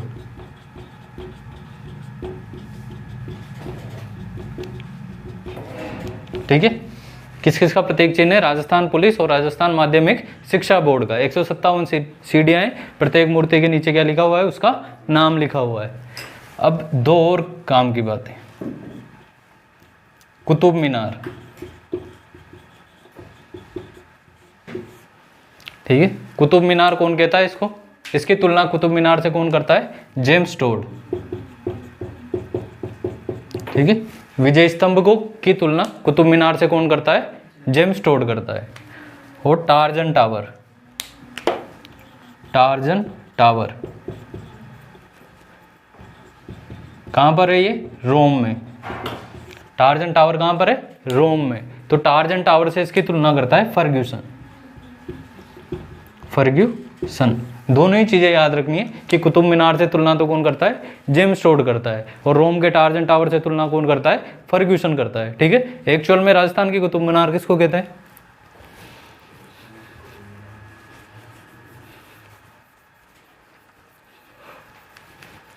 याद नहीं है? उषा लाट पढ़ा था क्या अपन ने बयाना के किले में? पढ़ा था। वहां लिखाया था कि राजस्थान की कुतुब मीनार कहते हैं इसको, ठीक है। तो कुतुब मीनार जेम्स टोड ने कहते हैं, और टार्जन टावर से तुलना फर्ग्यूसन द्वारा की गई। निर्माण किसके द्वारा किया गया? कुंभा के द्वारा। कौन सा युद्ध था? सारंगपुर के युद्ध की विजय के उपलक्ष्य में, ठीक है। इसका जो कीर्ति स्तंभ प्रशस्ति है किसके द्वारा लिखी गई? कवि अत्रि के द्वारा। पूरी की गई महेश के द्वारा। इसका जो वास्तुकार था उसका नाम क्या था? जेता, ठीक है। बाद में इसका पुनः निर्माण, पुनः निर्माण स्वरूप सिंह, स्वरूप सिंह के द्वारा क्या किया गया? पुनः निर्माण कराया गया। ये सारी चीजें पूछूंगा कल, ठीक है। लिखो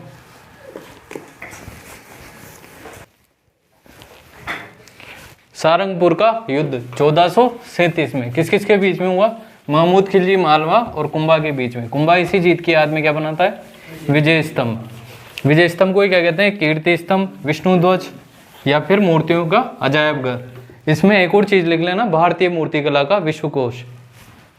इसको विजय स्तंभ को ही कहते हैं भारतीय मूर्ति कला का विश्वकोश। और साथ में ये भी लिख लेना, ये राजस्थान की पहली इमारत थी जिस पर डाक टिकट जारी किया गया था। डाक टिकट, ठीक है। 9 मंजिला है, 122 फीट ऊंचा है, 157 सीढ़ियां हैं, 30 फीट चौड़ा है, ठीक है। इसका वास्तुकार कौन था? जेता। कीर्ति स्तंभ प्रशस्ति किसके द्वारा लिखी गई? कवि अत्रि के द्वारा। पूरी किसके द्वारा की गई? कवि महेश के द्वारा। इसकी तुलना कुतुब मीनार से कौन करता है? James Tod. और टार्जन टावर से कौन करता है? फर्ग्यूसन करता है, ठीक है। ये प्रतीक चिन्ह है राजस्थान पुलिस और राजस्थान माध्यमिक शिक्षा बोर्ड का।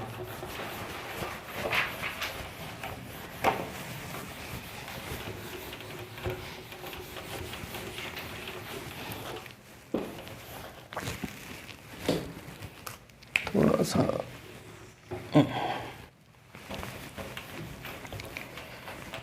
कुंभा की हम देखते हैं पॉलिटिकल एस्पेक्ट से, कुंभा की जीतें। तो अभी तक हमने देखा है सारंगपुर की विजय और इसके अलावा आवल बावल की संधि, ठीक है। गुजरात भी जीत लेता है, ठीक है, गुजरात भी जीत लेता है कुंभा। गुजरात के अलावा सिरोही भी जीत लेता है, इसके अलावा नागौर को भी ये जीत लेता है, ठीक है। तो ये इसकी सब विजय हैं, ठीक है। लेकिन अब गुजरात को जीत लिया, ठीक है, और किसको जीत लिया? मालवा को जीत लिया। गुजरात का शासक था कुतुबुद्दीन शाह, मालवा का कौन था? महमूद खिलजी। अब दोनों मिलते हैं, दोनों कुंभा के द्वारा सताए हुए, तो क्या करेंगे? समझौता, ठीक है, कि अब हम क्या करते हैं? लेते हैं समझौता। समझौता करके कुंभा को सबक सिखाते हैं। तो संधि होती है चांपानेर की संधि 1456 में, ठीक है। किस किस के बीच में होती है ये? महमूद खिलजी व कुतुबुद्दीन शाह। ये तो था गुजरात का, ये था मालवा का। किसके विरुद्ध होती है ये? कुंभा के विरुद्ध, ठीक है। किसके विरुद्ध होती है ये? कुंभा के विरुद्ध। सन याद रखना है, चांपानेर की संधि किस किस के बीच में हुई थी और कब हुई थी, ठीक है। तो 1456 में होती है महमूद खिलजी और कुतुबुद्दीन शाह के बीच में। लेकिन कुंभा कहता है आ जाओ, युद्ध होता है बदनौर का युद्ध 1457 में। इन दोनों को एक साथ हराता है, ठीक है, इन दोनों को एक साथ हराता है कुंभा,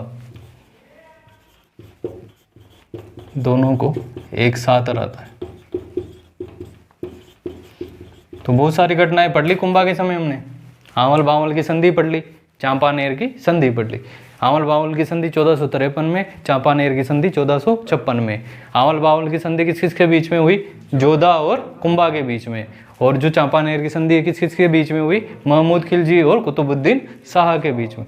दो युद्ध पढ़ लिए। सारंगपुर का युद्ध पड़ा, कब पड़ा? 1437 में। अगला युद्ध पड़ा बदनौर का युद्ध 1457 में, ठीक है।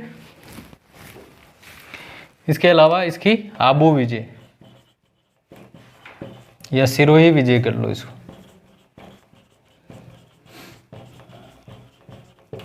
सिरोही में और आता है ये सहसमल देवड़ा को,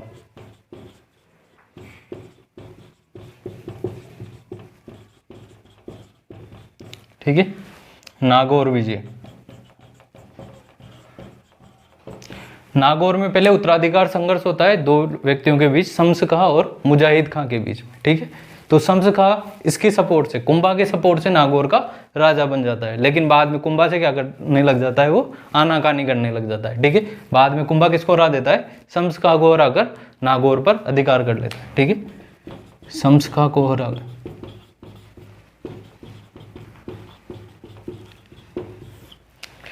तो ये है हमारी कुंभा की पॉलिटिकल एस्पेक्ट। हमने देखा विष्णु विजय स्तंभ, ठीक है, उसको क्या कहा?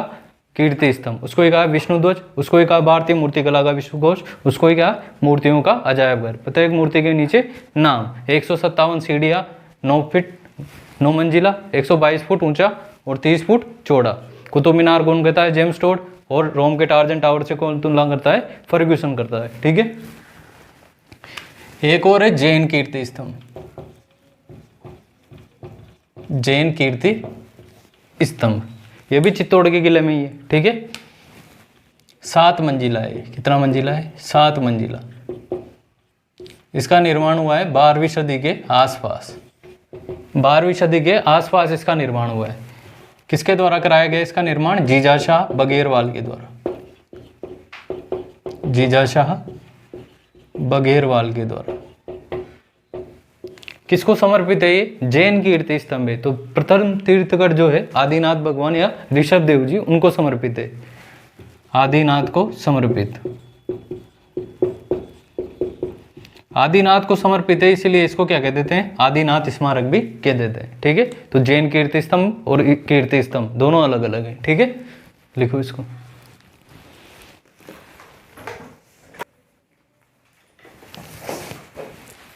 तो चांपानेर की संधि 1456 में किस किस के बीच में हुई? महमूद खिलजी और कुतुबुद्दीन शाह के बीच में। इन दोनों को 1457 में बदनौर के युद्ध में हरा देता है, ठीक है। इसके अलावा आबू में सहसमल देवड़ा को और नागौर में शम्स खां को हराता है। एक विजय स्तंभ अलग है और जैन कीर्ति स्तंभ अलग है, ठीक है। अर्सो आर्ट एंड आर्किटेक्चर देखते हैं कुंभा का, ठीक है। एक तो हमने देख ही लिया, क्या देख लिया, विजय स्तंभ, ठीक है। स्थापत्य कला की बात करते हैं हम सबसे पहले। कुंभा, तो कुंभा ने एक तो क्या बना दिया, विजय स्तंभ। राजस्थान की स्थापत्य कला का जनक किसको माना जाता है, कुंभा को। राजस्थान की स्थापत्य कला का जनक,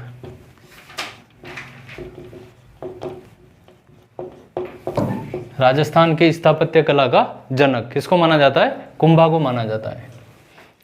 एक ग्रंथ है वीर विनोद, क्या कौन सा ग्रंथ है, वीर विनोद ग्रंथ है। किसके द्वारा लिखा गया है ये, श्यामल दास के द्वारा।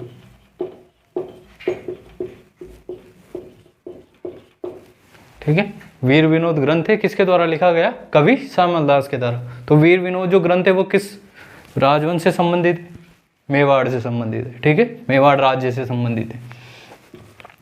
इसमें यह कहता है कि राजस्थान में 84 में से 32 किलो का निर्माण किसके द्वारा कराया गया, कुंभा के द्वारा कराया गया। तो या तो संख्या पूछ लेता है कि वीर विनोद में कितनी संख्या बताई गई है, या ये संख्या बताने वाला कौन सा ग्रंथ है, ठीक है, या किसके द्वारा लिखा गया। तो वीर विनोद के लेखक श्यामल दास के द्वारा लिखा गया। कुंभा को राजस्थान की स्थापत्य कला का जनक माना जाता है, ठीक है। विजय स्तंभ पढ़ चुके हम। इसके अलावा कुंभलगढ़ दुर्ग,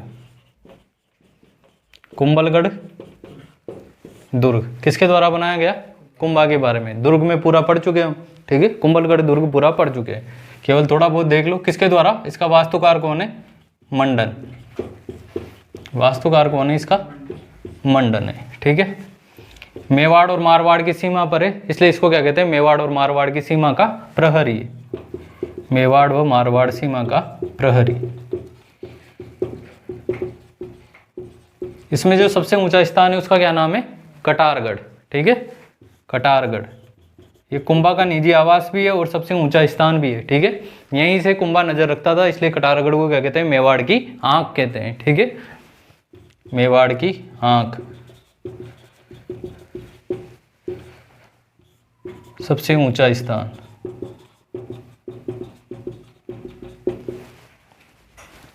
अब कुंभलगढ़ भी प्रशस्ति रहेगी, तो कुंभलगढ़ प्रशस्ति की रचना की थी महेश के द्वारा, वही कवि अत्रि के पुत्र, ठीक है, महेश के द्वारा। कुंभलगढ़ प्रशस्ति में किसको क्या बताया गया है, विषमघाटी पंचानन हमीर को बताया गया है, ठीक है। तो कुंभलगढ़ दुर्ग हो गया। इसके अलावा अचलगढ़ दुर्ग, अचलगढ़ दुर्ग का ये क्या रहता है, पुनः निर्माण करवाता है, ठीक है। इसके अलावा एक और दुर्ग का नाम है बसंती दुर्ग, इसका भी पुनः निर्माण कराता है। एक और दुर्ग है मचान दुर्ग, इसका भी क्या कराता है, पुनः निर्माण कराता है। एक दुर्ग है भोमट दुर्ग, भोमट दुर्ग, ठीक है। भोमट स्थान का नाम भी पढ़ा था हमने ज्योग्राफी में, बोराट और भोमट, ठीक है। तो भोमट दुर्ग का निर्माण कराता है भील जनजाति को नियंत्रित करने के लिए, भील जनजाति को नियंत्रित करने के लिए, ठीक है। इसके अलावा मंदिर चित्तौड़ में, कुंभलगढ़ में और बसंतगढ़ में। यहां पर किसका निर्माण कराता है, ये कुंभ स्वामी का निर्माण कराता है। इन तीनों जगह पे कुंभ स्वामी मंदिरों का निर्माण कराता है।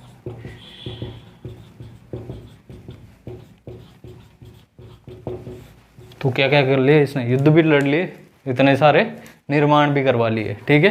क्या क्या निर्माण करवाए, राजस्थान की स्थापत्य कला का जनक, विजय स्तंभ बना लिया, ठीक है।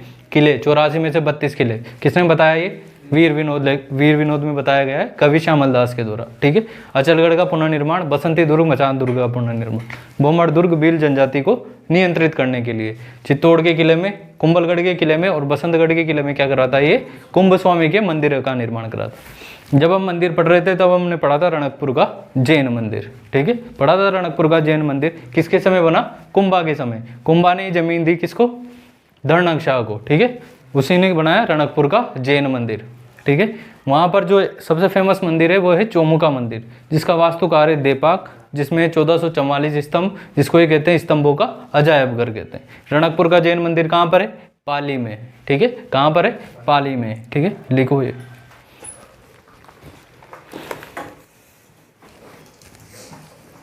नहीं यार मगर जरूर। स्थापत्य कला, तो राजस्थान की स्थापत्य कला का जनक कुंभा। 84 में से 32 किलो का निर्माण कुंभा के द्वारा। किस में कहा गया ये?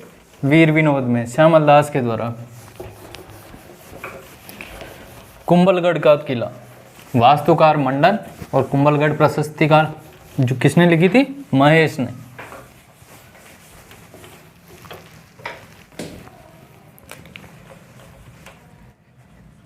साहित्य के बारे में देखते हैं। साहित्य,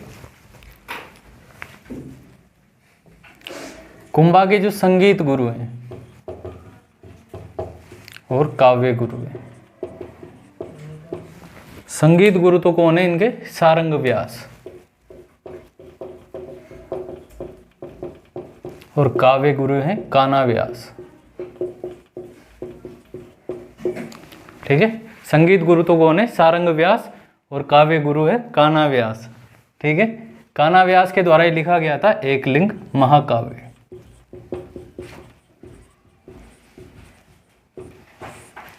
ठीक है। एकलिंग महाकाव्य।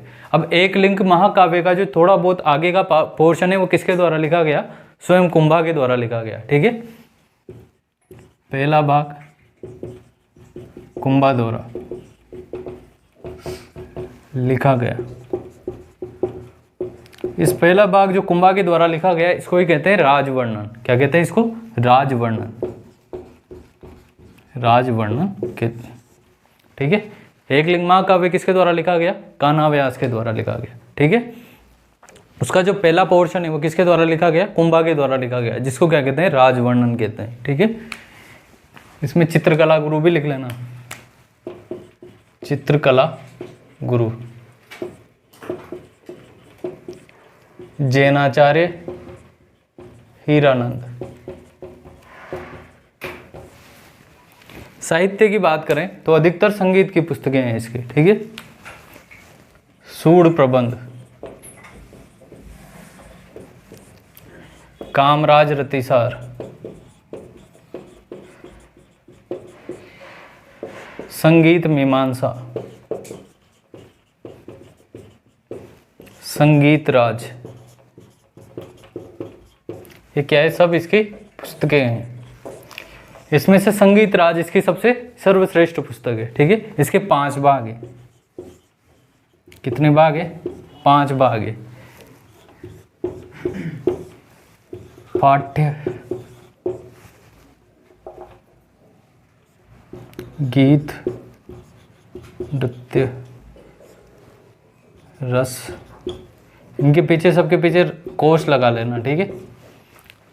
पाठ्य, गीत, नृत्य, रस, रत्न कोश, ठीक है। एक और है वो नाम में सुरा भी, ठीक है। पीछे क्या लगा लेना? सबके कोश लगा लेना। ये सबसे सर्वश्रेष्ठ ग्रंथ है संगीत राज, ठीक है। तो ये 4 किताबें ध्यान रखने, सूड प्रबंध, कामराज रतिसार, संगीत मीमांसा और संगीत राज, ठीक है।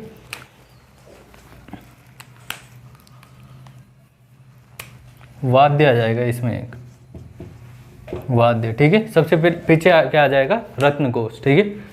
पढ़कर क्या गाया? गीत। गीत पे क्या किया? डांस। उसमें क्या बजेगा? वाद्य। जब ये सारी चीजें हो जाएगी तो क्या आ जाएगा? रस, ठीक है।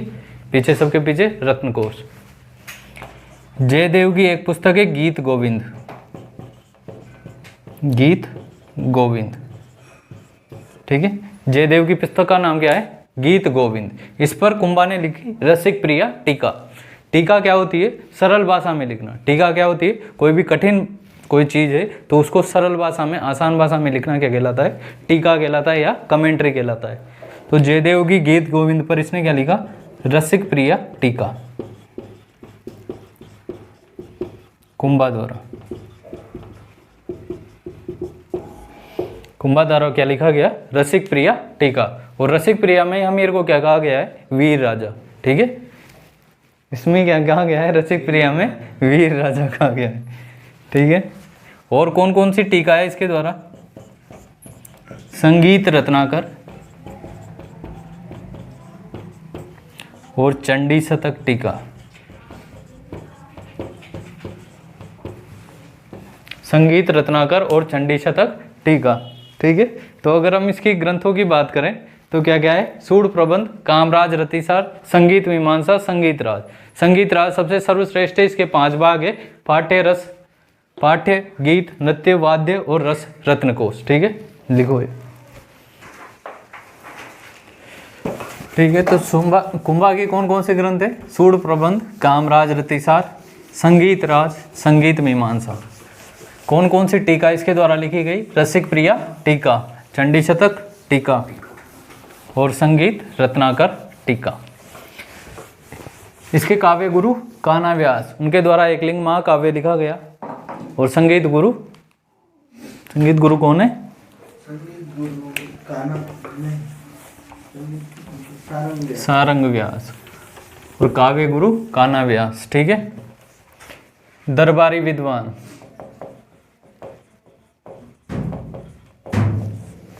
दरबारी विद्वान कान्हा व्यास आ जाएगा एक, तो जिनके द्वारा एकलिंग महाकाव्य लिखा गया, इनके काव्य गुरु भी थे वो, ठीक है। उसका पहला भाग कुंभा के द्वारा लिखा गया, जिसको क्या कहते हैं, राजवर्णन कहते हैं। मंडन, मंडन क्या था, वास्तुकार था, ठीक है। कुंभलगढ़ का किला इसके द्वारा बनाया गया, ये सब चीजें याद है आपको। इसकी किताबें, राजवल्लभ और देवमूर्ति प्रकरण, ठीक है, राजवल्लभ और देवमूर्ति प्रकरण। एक पूछ ले आपसे, कोदंड मंडन, कोदंड मंडन, ठीक है, ये भी किसके द्वारा रचित है, मंडन के द्वारा। कोदंड मंडन का विषय क्या है,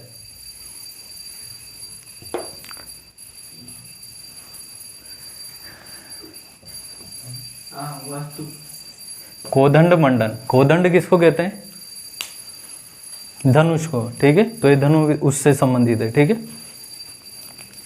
मंडन के बाद आता है नाथा,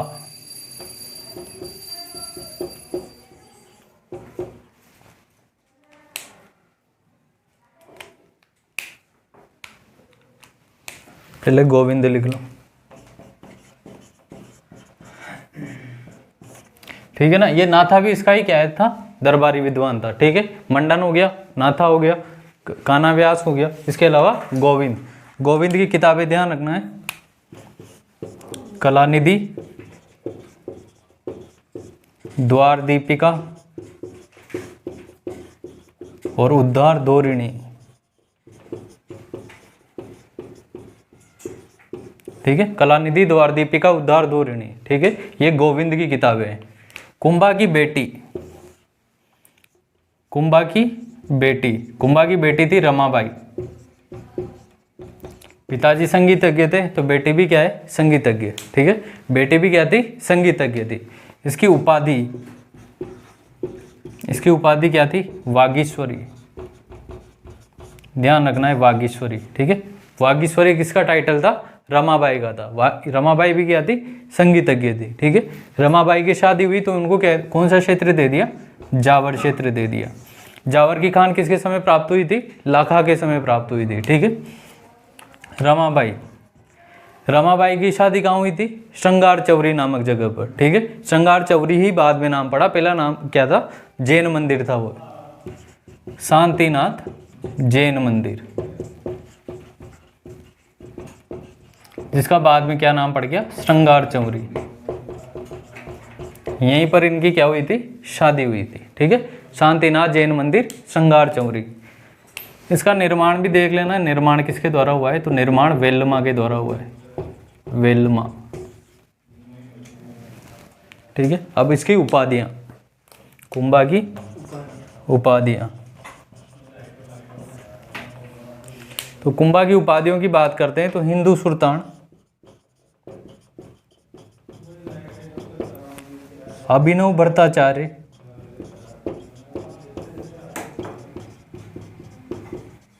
हाल गुरु, चाप गुरु, परम गुरु, राणो रासो और राय रायन। ये हैं कुंभा की उपाधियां। हिंदू सुल्तान अभिनव भट्टाचार्य, हाल गुरु, चाप गुरु, परम गुरु, राय रायन और राणा रासो। ठीक है। दरबारी विद्वान कौन कौन से होंगे? कान्हा व्यास, जो कि इनके क्या थे? काव्य गुरु। ठीक है। जिनके द्वारा एकलिंग महाकाव्य लिखा गया, उसका पहला भाग किसके द्वारा लिखा गया? कुंभा के द्वारा, जिसको क्या कहते हैं? राज वर्णन कहते हैं। ठीक है।